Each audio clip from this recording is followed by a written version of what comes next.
갈라디아서 6장 15절 말씀. 이는 그리스도 예수님 안에는 할례나 무할례가 아무 효력이 없고 오직 새로운 피조물만 효력이 있기 때문이라. 오늘 말씀 제목은 오직 새로운 피조물만 효력이 있다. 오직 새로운 피조물만 효력이 있다. 자, 여러분이 쓰는 물건들 가운데 그 물건 혹은 도구가 쓸모 없다고 느낄 때가 있죠? 아, 이거 쓸 데가 없다. 이제 이거 쓸 수 없다라고 생각할 때 언제입니까? 보통 언제죠? 보통? 청소할 때. 청소할 때요? 왜요? 치워진다. 네? 아, 쓸모가 없다. 이 물건이, 어떠한 물건이 쓸모가 없다. 예, 그렇죠. 고장났을 때. 자매님 잘못 이해하신 것 같아요. 예, 고장났을 때. 뭐 이렇게 마우스가 떨어져서 뭐가 부서지면 안 되잖아요. 이제 고장난 겁니다. 뭐 저희 교회 옛날에 가위가 있었는데, 우리 교회 가위 그 중간에 볼트와 너트가 빠져 있었잖아요. 이게 쓰다 보면 자꾸 뚝뚝 떨어지는 거예요. 그래서 그 볼트와 너트가 있다면 새로 사서 끼우면 이제 그럴 일이 없죠. 자, 고쳐서 쓸 수 있다면 그것이 쓸모 있는 걸로 다시 바뀝니다. 자, 쓸모 있음이 오늘 여기 본문에 나온 효력 있다라는 말과 아주 같죠. 어떤 도구가 그 목적에 맞게 일을 해서 그 물건보다 더 가치 있는 것을 생산해낼 수 있다는 의미가 이 쓸모 있다라는 의미라고 볼 수 있습니다. 여러분, 예를 들어 뭐 우리 볼펜 잉크가 잘 나와야 우리가 잘 쓰잖아요. 잉크가 안 나오면 버려도 어쩔 수 없습니다. 버림받을 수밖에 없어요. 사람은 각종 물건들을 목적에 맞게 디자인하고요. 또 그 물건을 이제 만들 때 효력 있는 도구들을 또 사용해서 그 물건을 만듭니다. 이제 그렇게 만들어진 물건들은 또 사람들에게 유용하게 쓰입니다. 그것들을 이제 효용성이 있다라고 우리 말합니다. 이 효력이 있는 거죠. 결국 나아가서 더 큰 가치를 창출해 낼 수 있는 그 효력을 발휘하게 됩니다. 여러분, 물건도 그렇지만 하나님께서 창조하신 사람도 마찬가지입니다. 근데 사람은 죄 때문에, 죄로 인해서 고장이 난 상태로 태어납니다. 하나님께서 잘못 만들어서 그럴까요? 아닙니다. 사람이 죄를 지음으로 인해서 고장난 상태에 있는 것입니다. 그 상태로 가만히 있게 되면 하나님께서 만드신 목적대로 살 수 없고 그 목적을 이룰 수가 없습니다. 효력이 없는 상태로 머물러 있기 때문입니다. 마치 곧 소각해야 할 쓰레기와 같기 때문입니다. 다만 하나님은 아무 효력 없고 쓸모없는 이 고장난 사람을 고칠 수 있는 설계도를 가지고 계십니다. 그것이 바로 예수 그리스도의 복음입니다. 고장난 사람을 완전하게 고쳐서 새로운 피조물이 된 존재를 하나님의 자녀들이라고 부르고요. 혹은 성도라고 부릅니다. 물론 사람의 것으로 그 고장난 사람을 완전하게 고칠 수는 없습니다. 하나님은 이 세상 어떤 것으로도 사람을 그런 것들로 고쳐서 유용한 존재로 사람을 변화시킬 수 없습니다. 우리 갈라디아서 1장 1절부터 2절에 보게 되면 이렇게 말씀하고 있습니다. 갈라디아서 1장 1절부터 2절에 이렇게 말합니다. 갈라디아서 1장 1절 사람들에게서 나지도 아니하고 사람으로 말미암지도 아니하며 오직 예수 그리스도와 죽은 자들로부터 그분을 일으키신 하나님 아버지에 의해 사도가 된 바울이 2절 나와 함께 있는 모든 형제들과 함께 갈라디아의 교회들에게 라고 이렇게 편지 서두를 시작했습니다. 여러분, 갈라디아서는 새로운 피조물만 하나님께서 쓰기에 효력이 있다라는 것을 1장부터 제시해주고 있습니다. 가르쳐주고 있습니다. 사람을 효력 있게 하나님께서 재창조하시고 사용하셔서 세상의 것과 비교할 수 없는 가치를 창출하는 그 새로운 피조물들이 모인 것이 바로 교회입니다. 이 교회는 영원히 남는 결과물을 창출하는데 효력이 있는 유기체라 할 수 있습니다. 그런데 세상 사람들은 종종 이 교회에 대해서 이렇게 생각하는 것이 일반적입니다. 교회가 무슨 우리에게 직접적으로 우리에게 유용한 것을 주는가? 이 교회가 가정과 사회와 국가에 가치 있는 뭐를 주는가? 창출하는가? 별로 없는 것 같다. 라고 단정을 짓습니다. 그러나 하나님 편에서 보면 교회는 효력이 있다라는 거예요. 정반대의 판단을 하고 계십니다. 하나님은. 그분의 기준은 사람의 기준이 아니기 때문입니다. 그분은 무엇으로 교회를 보십니까? 우리 설교 시작에서 본문으로 읽은 갈라디아서 6장 15절에 그리스도 예수님 안에서라는 그 전제가 바로 예수님 하나님께서 교회를 보시는 새로운 피조물을 보시는 그 전제입니다. 기준입니다. 자, 그리고 갈라디아 1장 1절에 누구를 가장 먼저 언급합니까? 거기도 바로 그리스도 예수님이 나옵니다. 여러분, 주 예수 그리스도 안에서 새로운 피조물이 얼마나 효력이 있는지를 가르쳐 주십니다. 예수님은 어떤 분이라고 했습니까? 하나님 아버지에 의해 죽음에서 일으켜지신 분입니다. 예수님은 죽음을 이기신 분이에요. 사람을 끝까지 붙잡고 늘어지는 이 사망을 이기신 유일한 사람이 바로 인자이신 예수님이십니다. 그분의 죽음과 부활은 패망의 순간까지 순간에서 다시 끌어올려져서 새롭게 창조된 피조물에게 핵심 부품이란 사실이에요. 이 복음이 딱 끼워졌을 때 사람이 완전히 새롭게 변화되는 거죠. 그리고 가치 있는 사람이 되는 겁니다. 쓸모없던 사람이 쓸모있는 사람으로 변화되는 겁니다. 그러므로 새로운 피조물은 전과는 비교하지 못할 높은 가치를 창출해내고 있다는 사실입니다. 바로 개인과 가정과 사회와 국가에 이 새로운 피조물들이 크게 이바지하고 있다는 사실이에요. 그런데 이것을 폄하하고 비하하는 사람들이 진화론자들 그리고 공산주의자들이에요. 이것을 사람들에게 주입시켜 왔습니다. 특별히 대한민국이 1945년 8월 15일 해방 이후에 딱 3년 만에 건국이 되었잖아요.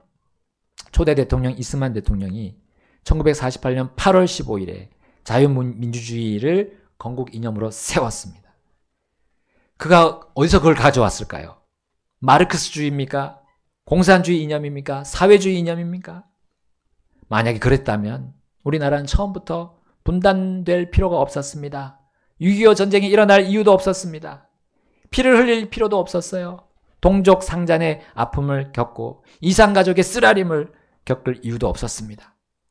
그러나 만약 대한민국이 조선민주주의 인민공화국 같은 그런 개념으로 그런 이념으로 시작했다면 자유민주주의로 시작하지 않았다면 우리 교회는 모두 지하로 숨어 들어가야 했습니다.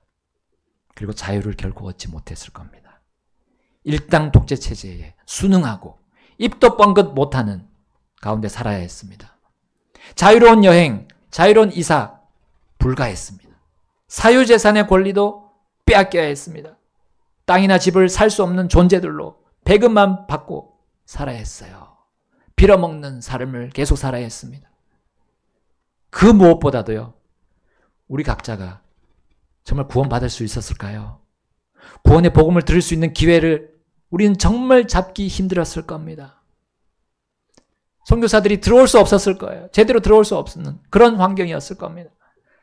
그러나 하나님의 놀라운 은혜로 대한민국 건국 이념이 죄인을 죄에서 자유롭게 하는 예수 그리스도의 복음의 토대 위에 세워졌다는 사실 여러분 아십니까? 여러분 이것을 많이 막고 있었어요. 이 사실을. 자유민주주의의 반대 세력들이 막고 있었습니다. 그래서 흐려놨습니다. 각종 미디어를 통해서. 여러분, 복음은 죄에 사로잡혀 있던 사람에게 완전한 자유를 선사합니다. 복음은 영원한 죄의 결박으로 영원한 지옥, 불호수에서 던져질 사람에게 완전한 평화를, 그리고 완전한 하늘의 천국을 선사합니다. 복음은 영원한 가난과 비참함에서 건져져서 영원한 부와 번영으로 옮겨줍니다. 우리 주 예수 그리스도로부터 이 모든 것이 주어지는 것입니다. 이것이 바로 복음입니다.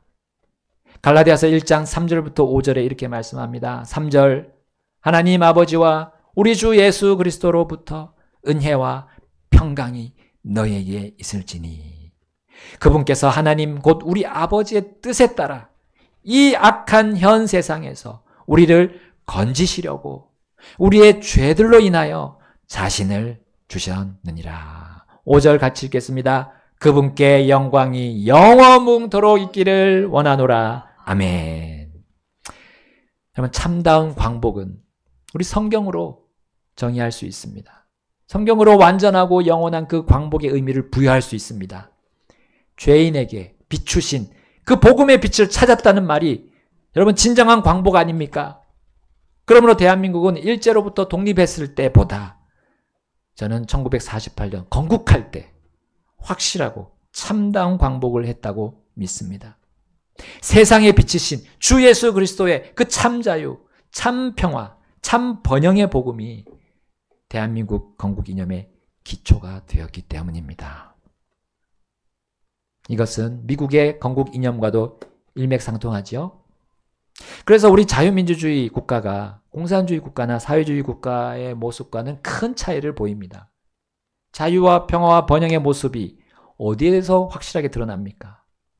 예. 우리 누가 봐도 자유민주주의 국가에서 드러나는 것을 볼 수 있습니다. 그러니까 공산주의 국가들이 어떻게 합니까? 우리도 자유시장 경제 체제를 도입하자 하면서 자신들의 문호를 개방했어요. 그리고 무역을 같이 하기 시작하지 않았습니까?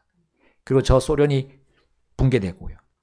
각종 공산국가들이 다 무역을 같이 하게 됐습니다. 도저히 자신들의 그 사상으로, 그 체제로 해보니까 국가가 망가지는 거예요. 경제 발전이 있을 수가 없는 겁니다. 종교의 자유를 억압하니까 사람들이 더 분열을 하고 했던 거죠. 그러나 그들은 끝까지 지금도 여전히 통제사회를 구축하려고 꾀하고 있습니다. 무역은 그렇게 하지만 그들의 속 내부는 더 강력하게 단속을 시키고 심지어 다른 국가에게도 그것을 퍼뜨리고 있습니다. 특히 하나님께서 세우신 원리, 법칙, 그것을 전해주는 정말 유일한 것, 이 성경을 그들은 거부하게 하지 않습니까? 거부하고 있지 않습니까? 이것을 그들의 국가 안으로 들어오는 것을 그들은 경계합니다. 이걸 갖고 들어오면 추방시키잖아요. 그리고 심지어 사형에 처하기도 합니다. 여러분, 이런 조치는 오히려 그들이 이 복음의 권능을 인정하는 것일 뿐입니다. 그만큼 이것이 그들의 체제를 완전히 와해시킨다는 것을 잘 알기 때문이에요. 즉 새로운 피조물의 그 효력을 그들이 묵과할 수 없다는 걸 보여주는 하나의 반증입니다. 반증. 여러분, 새로운 피조물은 이렇게 예수 그리스도와 그분의 복음 안에서 개인에게 영향을 줬습니다. 가정에게 영향을 주고요. 사회에게 주고 국가에게까지 줘서 이바지해 왔습니다. 이것을 우리는 돈으로 도저히 환산할 수 없는 일을 새로운 피조물을 통해서 하나님께서 일하셨어요. 새로운 피조물은 그래서 죽음을 무릅쓰고 자신들을 희생했습니다. 이 성경을 지키려고, 이 성경의 교리를 지키려고 그들은 자신의 몸을, 자신의 생활을 다 내맡겼어요.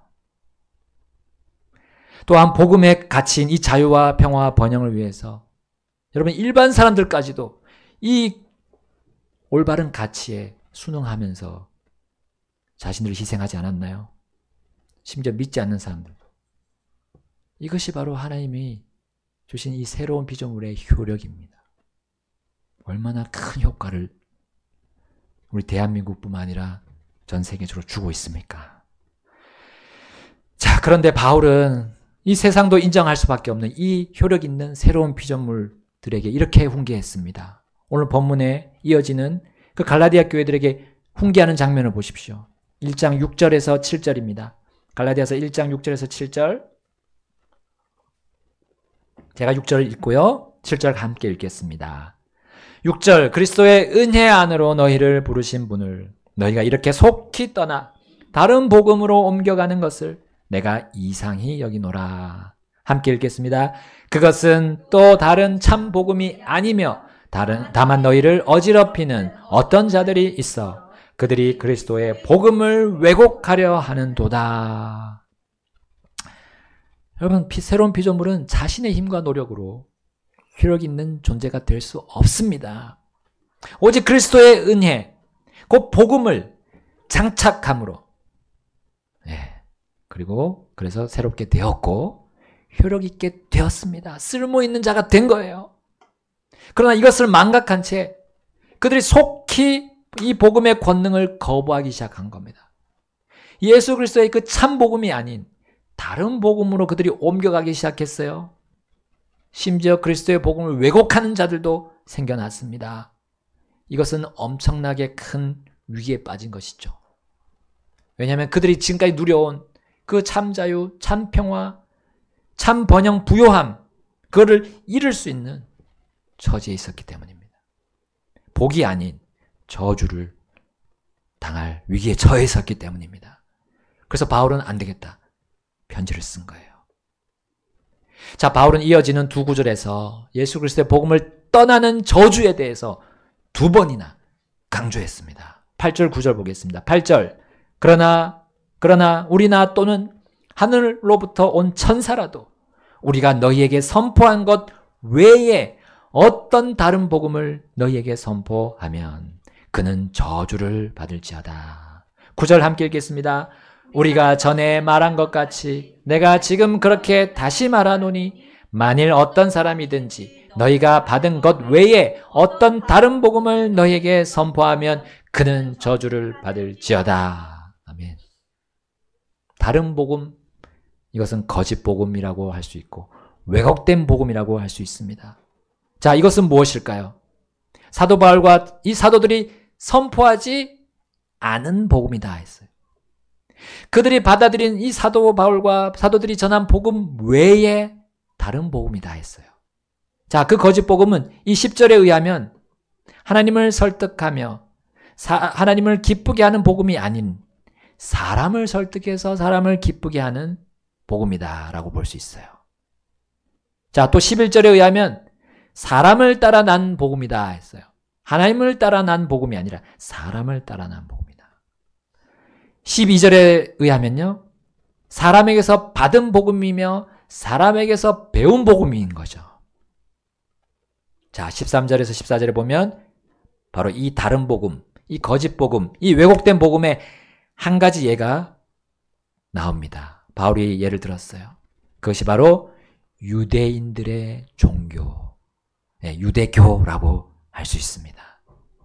여러분, 유대교는 하나님의 교회를 그때나 그 당시나 예수님 당시나 바울 당시나 지금이나 어떻게 하고 있죠? 똑같이 하나님의 교회를 핍박하고 그리고 피폐하게 하고 있습니다. 그래서 유대교는 그렇게 해서 그들이 이득을 보는 거예요. 그렇게 해야 이득을 보는 겁니다. 자, 바울 자신도 원래는 유대교라는 이 가짜 복음, 거짓 복음, 이 왜곡된 복음 안에서 그렇게 살았습니다. 그리고 그도 그렇게 득을 보았다라고 오늘 본문에 나오고 있습니다.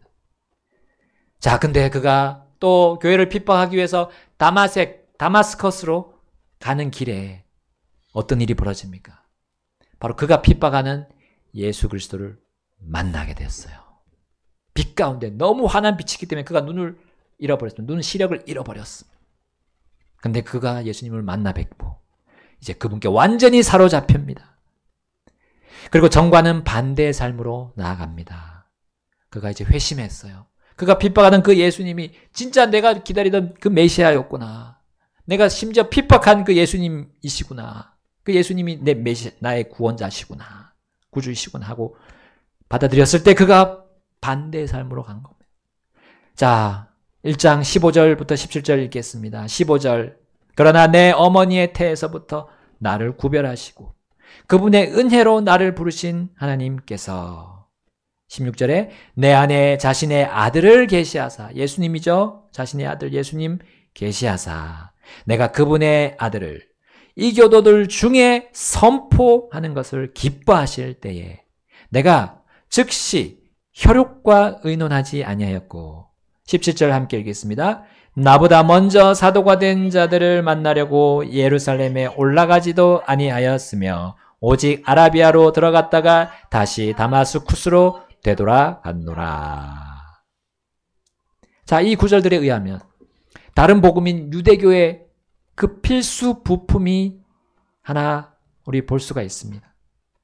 유대교가 어떤 필수 부품을 가지고 그 다른 복음을 증거했습니까? 자, 힌트는 두 글자입니다. 두 글자. 할례. 예? 할례. 아니, 그건 이제 나중에 보게 될 것인데, 먼저 여기 안에서, 15절과 17절 안에서 보시게 되면, 유대교의 어떤 그 핵심 부품이 하나 있어요. 무엇과 의논하지 않았다고요? 혈육. 혈육. 유대교가 사실상 하나님 숭배입니까? 조상 숭배입니까? 조상 숭배. 그렇습니다. 유대교는 결국은 조상 숭배입니다. 하나님은 말로만 하나님이죠. 실제 믿는 것은 조상 아닙니까? 모세, 엘리야 이런 걸 끌어들이지 않습니까? 그들을 숭배한 겁니다. 유대교로 구원받습니까? 유대교로 우리가 하나님 뜻을 행할 수 있습니까? 없습니다. 없습니다. 그렇다면 예수님 당시에 예수님이 바리새인들을 징계하지 않고 징책하지 않았습니다. 여러분, 혈육이 새로운 피조물이 된 인생의 가장 위에 올라갈 때 그것이 조상 숭배 아닙니까? 여러분, 우리 명절에 조상한테 이게 제사상 차려놓고 절을 하지 않더라도 우리 조상 숭배할 수 있습니다. 사람을 숭배하고 그것이 결국 마귀를 숭배하는 거잖아요. 하나님 앞에서 가증한 행위가 무엇입니까? 하나님 외에 다른 거 섬기는 겁니다. 하나님 외에 다른 걸 가장 높은 자리에 두는 거 아닙니까? 인생의 가장 최우선 순위에 두는 겁니다. 그렇게 되면 그것이 하나님 앞에 가증한 행위고 영적인 순결을 잃는 것이고 우리 주 예수님과 정혼한 새 피조물이 예수님과의 교제가 끊어지는 거예요. 관계가 끊어지는 건 아니지만 교제가 끊어집니다. 그렇게 되면 여기 갈라디아 교회처럼 다른 복음을 가지고 들어올 수 있는 여지가 생깁니다. 거짓 복음, 왜곡된 복음을 가져오는 겁니다. 그럼 하나님께서 우리가 그렇게 하라고 새롭게 창조하신 게 아니잖아요. 그렇게 살라고 우리를 거듭나게 하시지 않으셨잖아요. 여러분, 우리가 가족 때문에 내 믿음이 흔들리는 거 주님이 원하시지 않습니다. 혈육 때문에 하늘 왕자에 계신 예수님의 명령에 불복장하는 일이 있으면 안 되잖아요. 이거는 하나님 앞에 우상 숭배나 다름없습니다. 조상 숭배는 영원히 멸망할 이 마귀의 교리고요. 결국 가치 없는 옛 생활, 옛날 삶으로 돌아가는 것입니다. 쓸모없는 죄인의 삶으로 돌아가는 것입니다. 일하고 수고하고 노력해도 효력 없는, 가치 없는 그 과거의 인생을 또 답습하는 것이죠. 인생의 경로를 결정할 때 우린 결코 믿지 않는 가족과 의논하는 일이 없어야 합니다. 혹은 믿음의 가족이라 할지라도 그 가족의 조언이, 그 가족과의 의논이 하나님의 말씀보다 위에 있어서는 안 됩니다. 여러분, 바울은 새로운 피조물이 되고 나서 그 삶이 완전히 바뀌었잖아요. 그것의 시작은 개인이었습니다. 가치 없는 그 사울이란 이름, 그 이름이 어떻게 바뀌었습니까? 가치 있는 바울로 변화됐습니다. 그 다음 변화된 것은 이제 그의 혈육이었던 거예요. 그는 더 이상 예전처럼 가족을 최고의 가치로, 최우선으로 두지 않았습니다. 자신의 구주이자 주님이신 예수님과 그는 가장 먼저 의논했던 거예요. 자신이 해야 할 그 복음 사역을 혈육과 의논할 필요가 없었습니다. 사람에게서 나온 것이 아니에요. 그 복음은. 그가 받은 구원, 그건 사람에게서 난 것이 아닙니다. 복음의 발단, 바로 예수님이십니다. 그의 사도직도 예수님으로부터 시작이 됐다고 1장에서 1장 1절에서부터 언급하고 있습니다. 새로운 피조물의 우선순위는 혈육도 아니고 친구도 아닙니다. 다른 복음들은 바로 항상 사람들을 최우선순위에 두도록 조장하는 거죠. 진화론, 또 공산주의, 이런 모든 것들이 다 그렇게 사람을 높입니다. 하나님 자리에 사람을 놓습니다. 그러나 하나님께서 가치 있고 효력 있도록 재창조하신 우리 새로운 피조물은 그분의 뜻만이 최우선순위입니다. 바울은 그렇게 하나님의 뜻에 따라서 자신의 연고지도 아닌 아라비아로 들어갔다고 했잖아요. 아라비아. 우리는 거기 그가 가서 시내산으로 갔다고 우리는 믿고 있습니다. 하나님의 뜻대로 간 거예요. 그 아무것도 없는 황무지이지만 거기로 갔다 왔습니다. 그런 대신, 거기 가는 대신 당장 그 회심한 후에, 구원받은 후에 사도들에게 달려갔다면 그런 많은 도움을 받을 수 있었어요. 영적인 도움, 또 실제적인 물질적인 도움도 받을 수 있었습니다. 그러나 그는 베드로와 야고보 외에 다른 사도들을 만나지 않았다라고 18절, 19절에서 우리는 볼 수 있습니다. 그는 하나님께서 보시기에 가치 있고 효력 있는 삶을 살기로 결정했던 겁니다.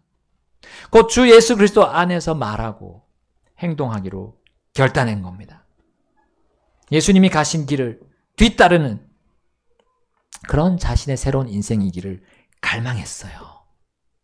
왜냐하면 옛날에 그 가치 없는 일, 효력 없는 일을 해왔기 때문에 그는 더 이상 그 일에 그를 하지 않기로 결정했던 겁니다. 다른 복음, 바로 유대교와 함께 혈육 우선주의에 그는 이끌려 다니지 않기로 했던 겁니다. 하나님의 뜻을 이루고 예수 그리스도를 알리지 못하게 하는 그 모든 것들로부터 그는 떠났던 겁니다. 여러분은 죄와 세상과 심판으로부터 구원받으셨습니까? 여러분에게 묻겠습니다. 나는 죄와 세상과 심판으로부터 구원받았습니까? 예수님을 통해서 구원받았습니까?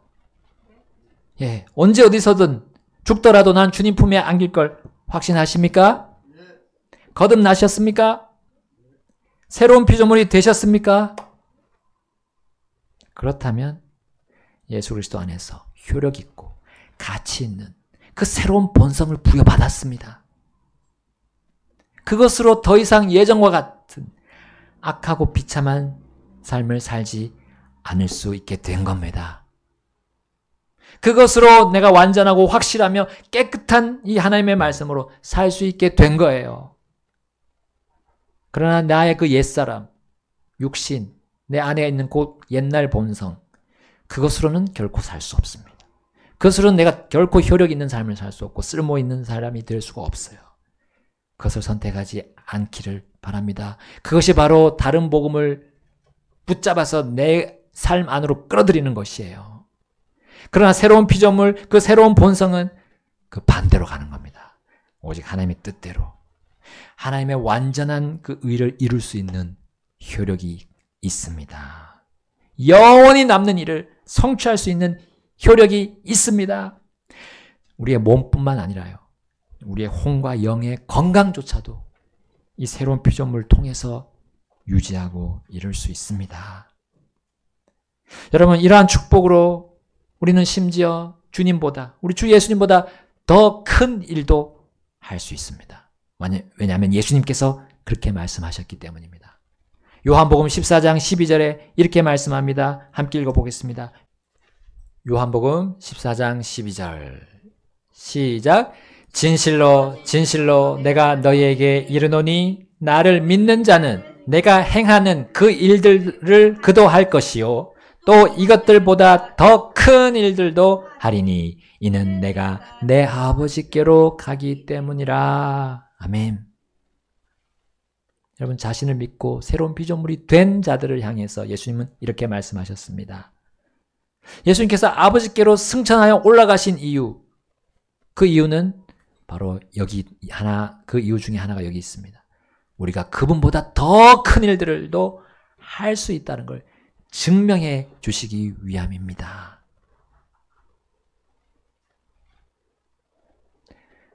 여러분, 그럼에도 저는 똑똑하지 못해요.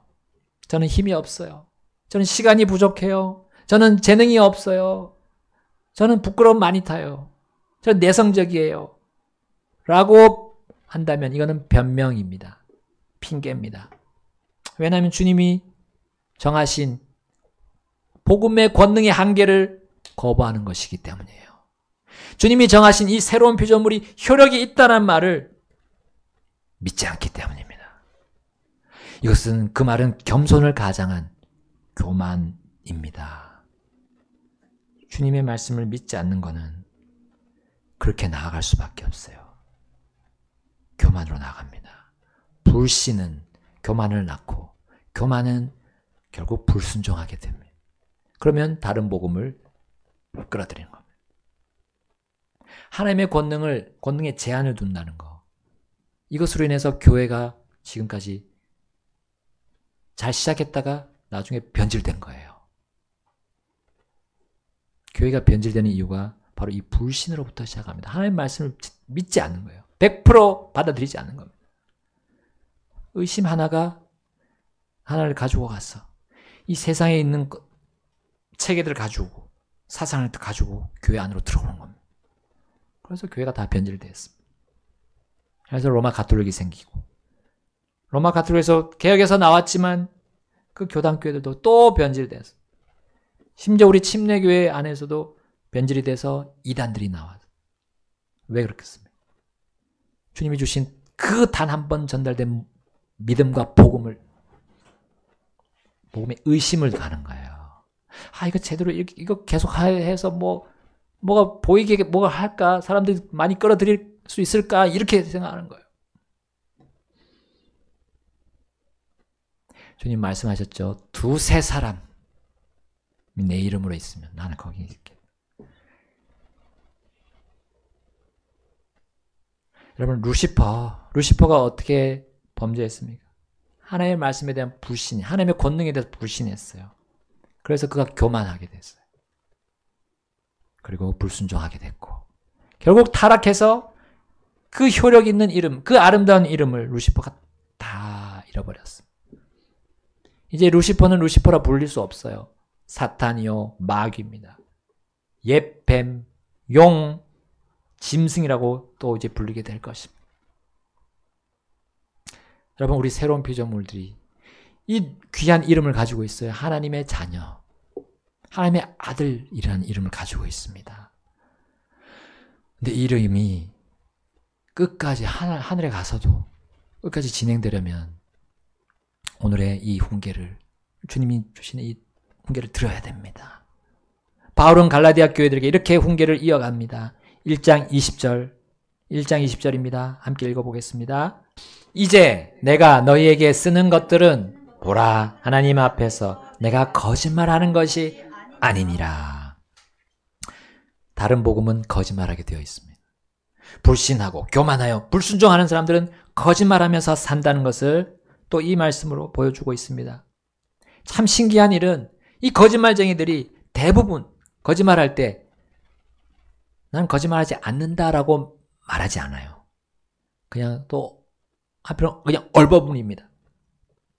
사람은 거짓말하면 안 된다는 것을 하나님과 함께 알기 때문이에요. 하나님과 함께 아는 것, 그게 양심이거든요. 그 양심을 사람이 가지고 있으니까 내가 거짓말한 게 아니에요 라고 말 안 하고 거짓말하는 거예요. 근데 바울은 뭐라고 했습니까? 나는 거짓말하지 않는다. 바울은 자신이 과거에 예수님과 교회를 핍박했다가 이제 거짓으로 예수님을 전하고 복음을 전하는 것이 아님을 그는 단언했던 겁니다. 그리고 그들이 오히려 다른 복음, 곧 거짓 복음, 왜곡된 복음으로 나아가서 효력을 잃게 되었다는 것을 그는 이 말로 강력하게 경고하는 겁니다. 그들은 거짓말하는 거다라고. 그 다른 복음을 선포하는 것이 거짓말이다라는 거 그들에게 알려주면서 늘 그걸 받아들이지 말라 경고한 거. 그러면서 새로운 피조물의 효력의 그 장본인이 하나의 예가 바로 자신이라는 것을 제시했어요. 23절과 24절입니다. 23절, 24절 읽고 정리하겠습니다. 다만 그들이 들은 것은 오직 지나간 때에 우리를 핍박하던 자가 한때 자기가 멸하던 그 믿음을 지금 선포한다는 것이더라. 24절 함께 읽겠습니다. 그리하여 그들이 나로 인해 하나님께 영광을 돌렸느니라. 아멘. 새로운 피조물은 효력이 있습니다. 바로 하나님께 영광이 되는 거예요. 하나님께. 누구를 통해요? 누구를 인해서요? 네, 우리 각자를 인해서. 여러분, 우리의 삶이 다른 사람 봤을 때 하나님께 영광을 돌리게 합니까? 아니면 사람에게 영광을 돌리게 합니까? 사람에게 영광을 돌리는 그 순간 수치가 될 것입니다. 나에게 수치가 됩니다. 새로운 피조물이라면 큰 수치에 당하게 될 것이고, 그렇게 넘어뜨린 그 세력들은 하나님의 저주가 임하게 될 겁니다. 다른 복음을 선포했기 때문에. 여러분, 한 사람을 완전히 변화시키는, 그래서 완전히 가치 있는 자로 만드는 그 복음, 바로 예수 그리스도의 복음뿐입니다. 우리 예수님이 각 사람을 위해서, 각 죄인을 위해서 죽으시고 묻히시고 3일 만에 다시 일어나는, 부활했다는 것이 복음입니다. 그분의 복음이에요. 이것을 받아들이는 그 순간 그 누구든지, 그 전에 어떤 삶을 살아왔든지 어떤 죄악을 범했든지 하나님께서 건져주십니다. 아브라함에게 말씀하셨잖아요. 너가 나를 믿으니 그것을 의로 여기겠다 하셨잖아요. 우리가 다른 어떤 성경에 어떤 여러 가지 율법들이 나옵니다. 그리고 도덕적인 법도 나오고요. 여러 가지 명령들이 나옵니다. 그 어떤 명령보다도 주님과의 관계가 먼저 설정이 되어야 돼요. 바로 이 복음을 믿는 그 순간 우리는 지옥에 갈 이유가 없습니다. 왜냐하면 예수님께서 지옥에 갈 일을 다 담당하셨기 때문에. 이제 그 이후로부터 우리는 여기 오늘 제시한 것처럼 하나님이 주신 말씀대로 이제 살아가는 겁니다. 지옥에 가지 않기 위해서 그렇게 사는 것이 아니라요. 지옥에 안 가려고 그렇게 사는 것이 아니라요. 안 가고 싶어서. 지옥에 안 가니까 그렇게 사는 거예요. 이것이 복음입니다. 그리스도의 복음. 많은 다른 종교들이 다 그렇게 주장합니다. 지옥에 안 가기 위해서 선한 생활하고 고행하고 돈도 드리고 자신 시간 드리고 거꾸로 된 거예요. 거꾸로. 그게 바로 다른 복음입니다. 그러나 참 복음은 내가 천국 가기 때문에 예수님의 그 사랑으로, 하나님의 사랑으로, 하나님의 그 공로로 내가 천국 가기 때문에, 내가 주님의 자녀가 됐고 새로운 피조물이 되었기 때문에 그렇게 가는 거예요. 그렇게 사는 거예요. 감사와 기쁨으로 하는 거지 억지로. 그건 종교입니다. 그게 바로 종교예요. 그게 다른 복음입니다. 그거 받아들이지 마십시오. 오직 예수 그리스도가 나를 위해서, 나 개인을 위해서 한 일을, 그분만을 받아들이면 끝나는 거예요. 이것으로 수많은 또 교단교회에 있는 분들이 다 이 말씀을 믿고 예수님께로 와서 이 성경 안으로 들어온 사람들이 너무나 많습니다. 이것이 새로운 피조물의 효력입니다. 하나님께서 이 일을 우리와 함께 하시기를 원하십니다. 우리가 마음을 다해서 이 시간 피아노 반주 나올 때 결단하십시다. 내가 주 예수님을 믿는 새로운 피조물이 되었습니다. 주님, 나에게 이제부터 효력 있는 일을 하시는 주님 감사합니다. 그 일에 내가 드리겠습니다. 저를 다스려 주시옵소서. 주님 말씀으로 다스려 주옵소서. 그 어떤 것도 저를 다스릴 수 없습니다. 주님, 저를 주님께 드립니다. 받아주십시오. 하고 우리 결단하시겠습니까? 기도하시겠습니다.